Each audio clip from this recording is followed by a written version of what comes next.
यही कहना चाह रहा हूँ सर, इंट्रोड्यूस आपने आपसे ही हुआ था, मतलब इस टीम से पहले सबसे पहले आप ही मिले थे मुझे।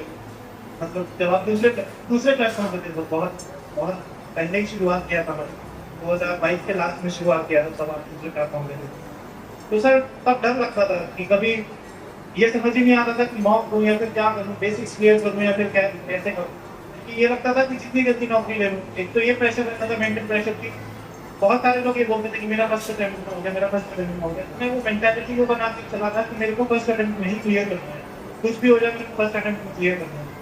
तो ठीक बात नहीं रही कि फर्स्ट अटेम्प्ट में क्लियर हो जाए। और ये चीज़ समझ में आ गया सर कि आपको देखिए कि पहले तो पूरे बेसिक्स क्लियर करते हैं। तो सर आपका एक ही कोर्स मैंने कंप्लीट किया था, और उसी कोर्स की बदौलत सर जितनी भी नौकरियां मैंने ली हैं सिर्फ उसी कोर्स की वजह से। मैं आपको बेसिक कोर्स बताया ना सर,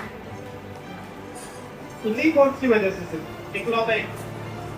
यहाँ पे कोई स्टूडेंट है ऐसा जिसने द मैथ्स हीरो पढ़ा हुआ है? आवाज नहीं आ रही। मैथ्स हीरो वाले जो है, आवाज भी रेज कर लो थोड़ी सी। जैसे सर पहले मेंस में भी डर लगता था। मैं पहली बार एमसीएस की मेंस देने गया तो 18 मिनट की जरूरत, एक भी क्वेश्चन समझ ही नहीं आ रहा करना क्या है उसमें। वो एक बार भी ये समझ में नहीं आ रहा कि ये क्वेश्चन कैसे देखें, अभी कभी देखे ही नहीं क्वेश्चन, सेम रीजनिंग में हाल हो रखा है। तो ये लगा कि आके मेंस पढ़ना पड़ेगा, फिर वही चीज की फिर मेंस नहीं पढ़ा।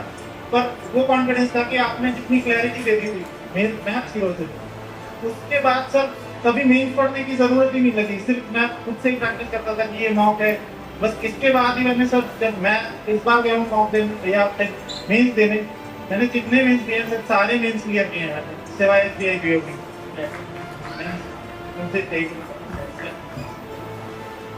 सर वो भी होगा, जरूर होगा। Thank you. Thank you so much, dear.